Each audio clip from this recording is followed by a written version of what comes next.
Hello Transformers fans, Veelio here, and today we are talking about Skybound's Energon Universe. In particular Transformers, but also Void Rivals, Duke and Cobra Commander as well. It's something we spoke about on my channel about 6 months ago, and since then so much has happened in this universe. And you know what? Most of it's been really good. So today we're going to talk about what has made it so good, and I want to hear your opinions on it as well. Let's get into it.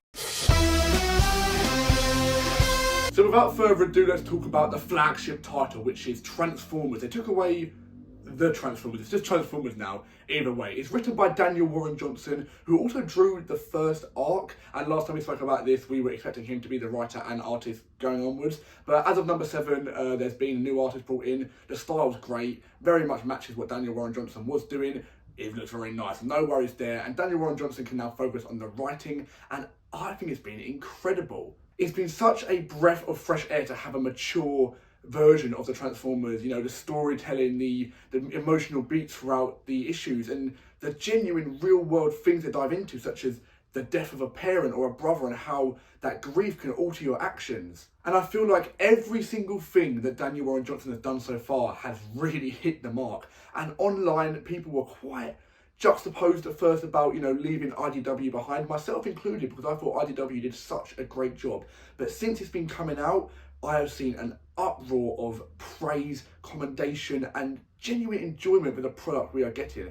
And the truth is, IDW, as great as it was and as strong as it was, the start of IDW was not as strong as the start of Skybound, in my opinion. The devastations and the infestations and those eras, mostly written by Simon Furman, I believe, really good early IDW stuff. But it feels like Daniel Warren Johnson just gets it, and he's coming off the block here and he's made it a very small, compact cast, and from the very get-go it's just packed with quality, character moments, genuine personalities in the robots, as opposed to just fighting mindlessly, and reason for what everyone's doing. And there's just something about it that just makes it flow so well, and I'm reading it and the colours are splashing off the page, and it is just utterly amazing.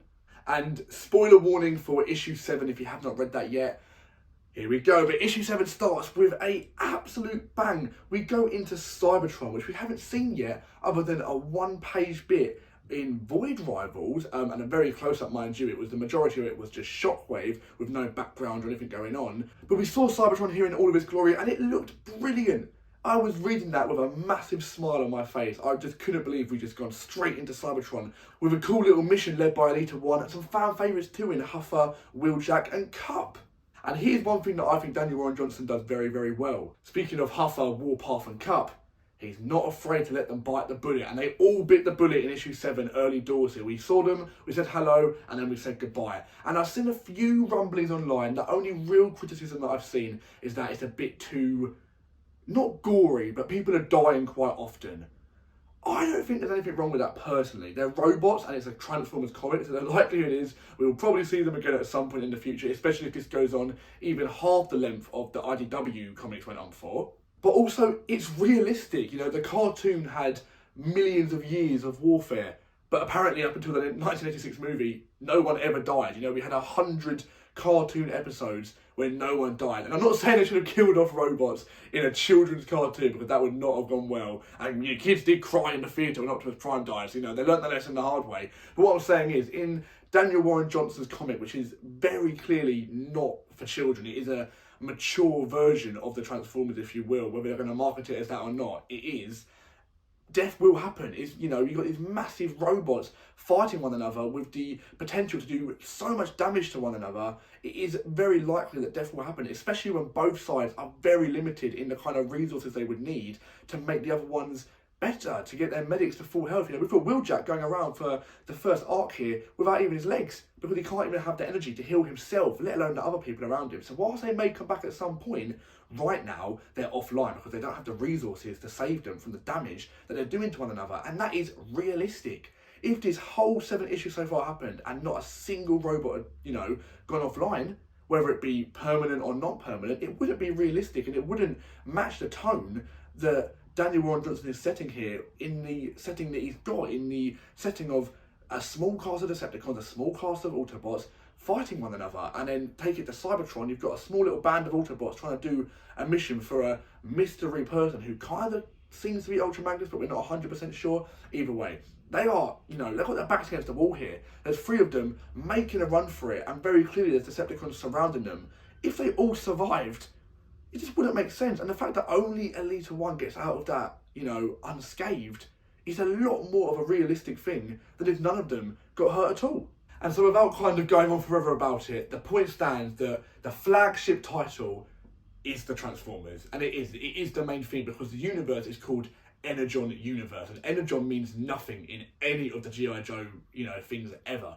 Energon is solely Transformers. So the comic that is called the Transformers, that's the main thing. It's the thing that's selling the most at the moment. It's the thing that's getting the most talk around the Transformers fandom. And whilst, Transformers fans like myself are buying all the other stuff, I am a Transformers fan first and foremost. I've never read a single G.I. Joe comic, TV show, anything up until this universe. So whilst it's introducing me to it, and I'm very grateful to it, and we'll get to that later, the Transformers is the main thing, so it has to deliver. And so far, I think it's, absolutely smashed it out of the park. But interestingly enough, that is not what makes the Energon Universe so good. It actually is the other comics. And obviously that's not to say that Transformers isn't good, we've just been over that. If it was just on its own, I would be saying Daniel Warren Johnson makes the Transformers comic amazing. But the Energon Universe, which is being overseen by Robert Kirkman, and whether you like him or you don't like him, his brain is genius and he knows how to tell a story. Look at 500 plus, or whatever it was, issues of The Walking Dead, which never, ever, ever got stale, really. He knows how to tell a story. He knows how to make a universe. And he is overseeing this whilst doing Void Rivals on his own. So he's got quite a big hand in what's going on here. The 2 G.I. Joe comics so far, Duke and Cobra Commander, are both being overseen by Joshua Williamson. So we've only got 3 writers across 4 comics, and one of them is overseeing all 4 in the first place. And that is why everything so far seems to be flowing together so nicely. Not that there aren't mysteries, but a mystery is a good thing. For example, and obviously spoiler alert, why is Megatron's arm in Optimus Prime's trailer in Transformers?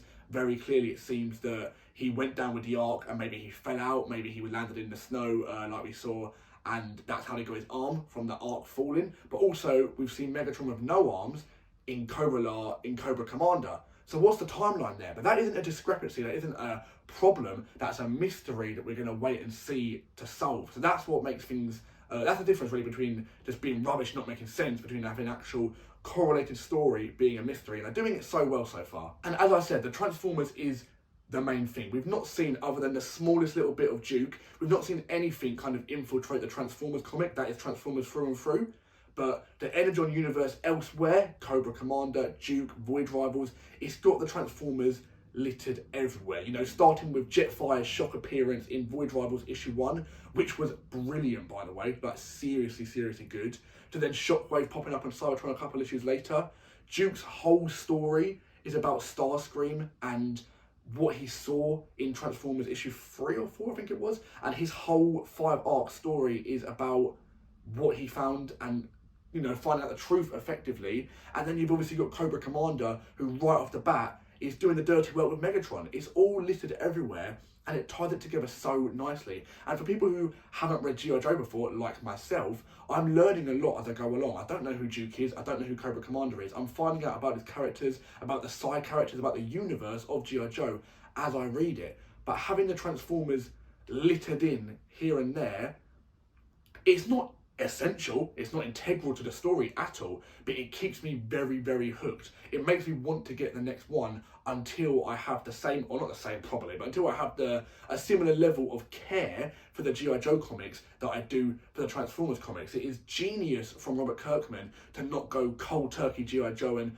cold turkey Void Rivals, even though, can I just say, I think Void Rivals on its own would, fly off the charts. It's a brilliant, brilliant story, and I'm so interested to see where that goes.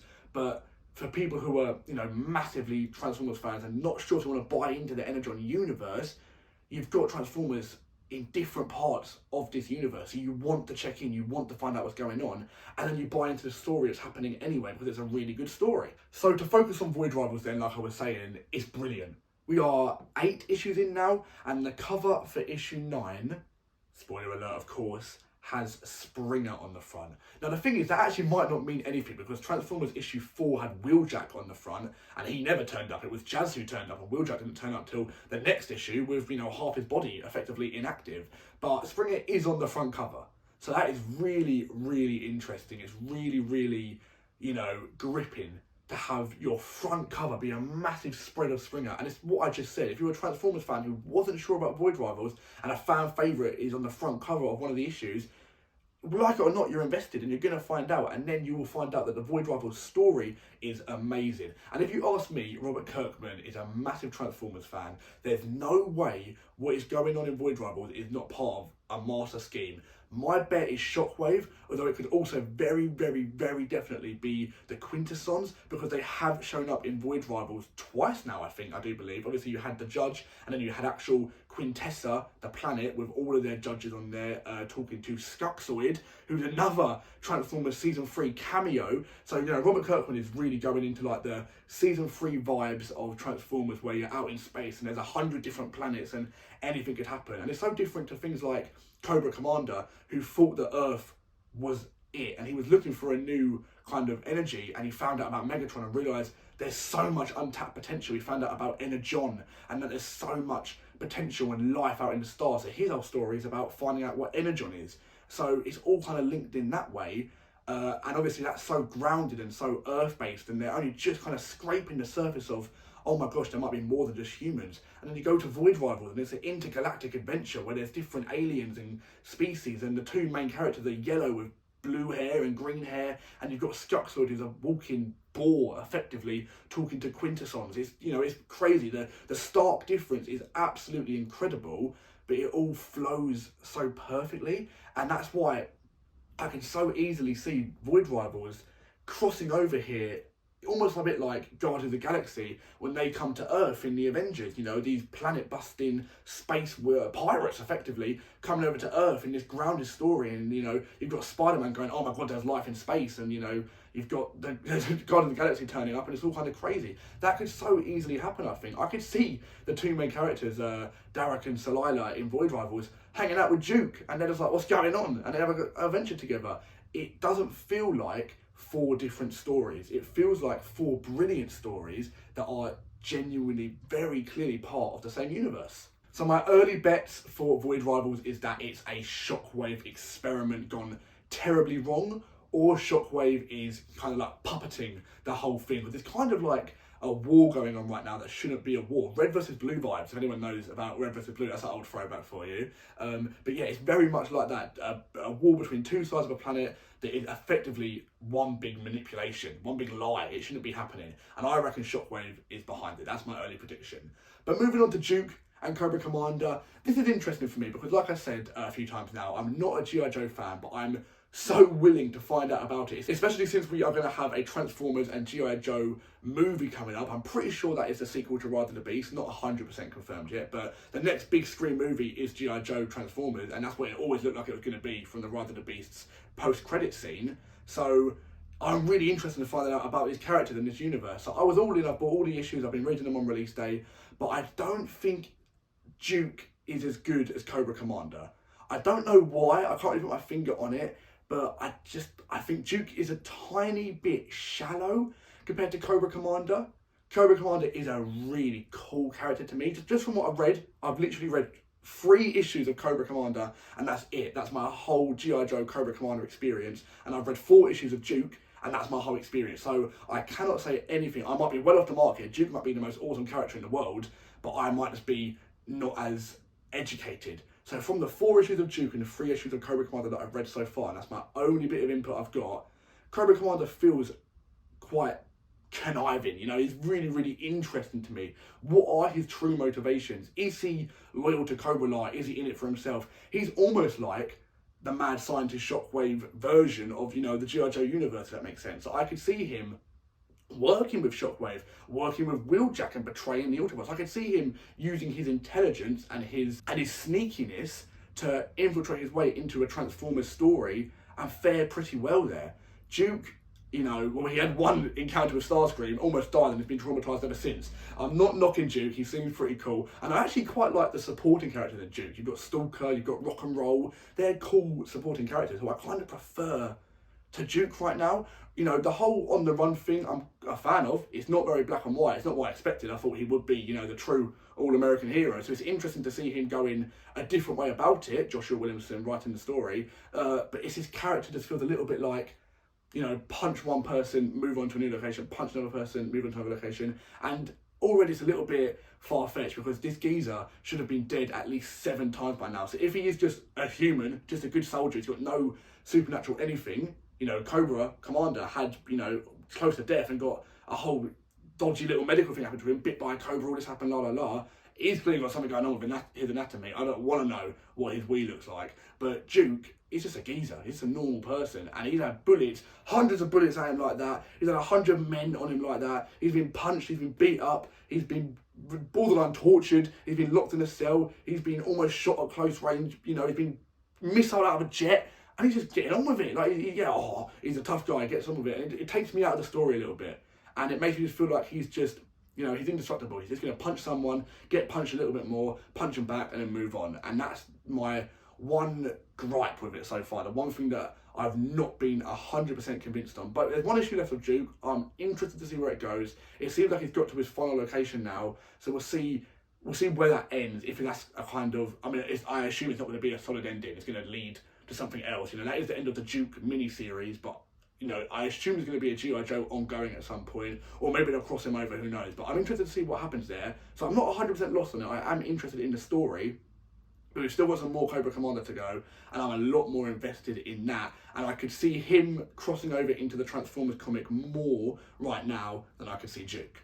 But it does feel like we're coming up towards the end of phase 1, if you will, not to copy the terms from ITW, but phase 1 of the Energon Universe. You've had your first Transformers arc, you've had your first, we're pretty much halfway through the second Void Rivals arc, and we're coming to the end of the first limited series, which is Duke and Cobra Commander. They're all going to wrap up soon, even though Void Rivals and Transformers are ongoing.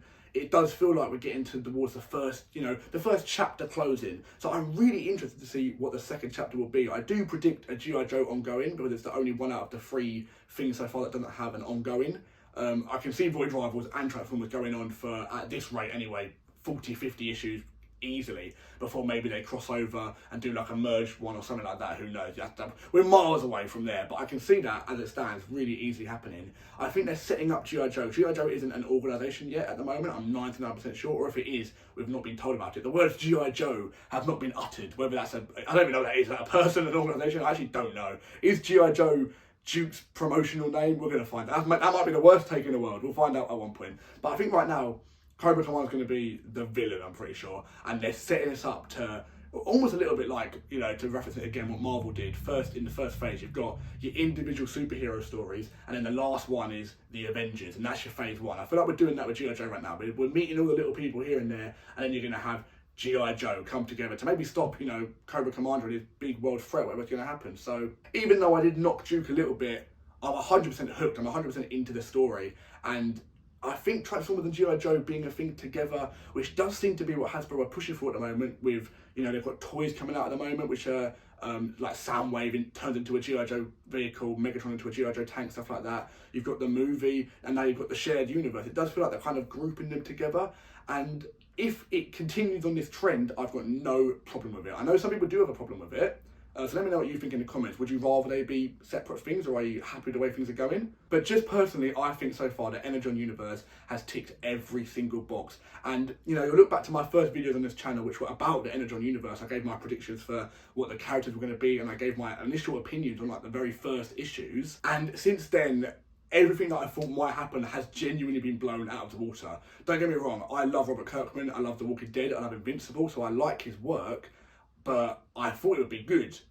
I knew it would be good, should I say. I didn't think it would be great, or at least not great right out of the races. I thought it'd take a little bit of a while to really get going, and then we're looking at an all-timer. But it seriously has come out of the blocks, full steam, absolutely firing all guns. So I just think what we've got coming up is going to be amazing, and I'm just itching and waiting for that next crossover, that next cameo appearance, because those things really, really excite me. I know some people think they can be a little bit wasted or, or taken away from the main story. But come on, that's what half the fun of a shared universe is about, We could have just had Void Rivals, G.I. Joe and Transformers otherwise. The fact that you've got them just popping up here and there is the funnest part of it to me. I'd love to see one of these cameos in Transformers, a Void Rivals reference in Transformers that furthers the mythos and the secrecy that's going on over there, because there's so many questions to be answered there. So one of them popping up there and either confusing things more or answering one question or just getting you thinking would be so interesting.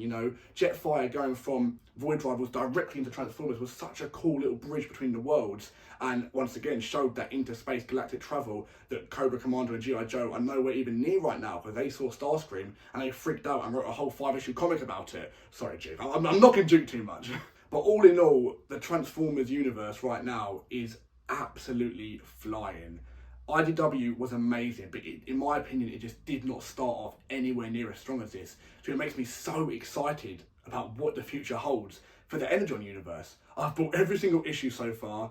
I want to get a few of the variant covers. I've got both the volume trade paperbacks that have come out so far. I've learnt my lesson with IDW, trying to get them all on the black market afterwards for £900. I'll get it for £12.99 from ForbiddenPlanet.com while I can, thank you very much. But all in all, I wanted to make this video to kind of do a little update on my first couple of videos and just say, if you are a Transformers fan, if you're a G.I. Joe fan, if you're a Robert Kirkman fan, and you've not got yourself involved in the Energon Universe yet, I implore you to do it. You will not be disappointed. I think we're entering the start of a really special couple of years here for Transformers comics, and I cannot wait for what the future holds. So we'll give it another couple months and maybe do another update video on this. We'll just keep checking in. It might go off the deep end. I might do my next video and say I hate Energon Universe, it's all gone wrong, but I'd be very surprised. But I'd like to kind of check in and see how I feel about each character. I'm so interested to see how the G.I. Joe story evolves, and I hope the next time I do a video like this, it will be a lot more focused on G.I. Joe and the praise of that universe and what they're doing there. Obviously, I hope Transformers carries on this brilliant run that is going on.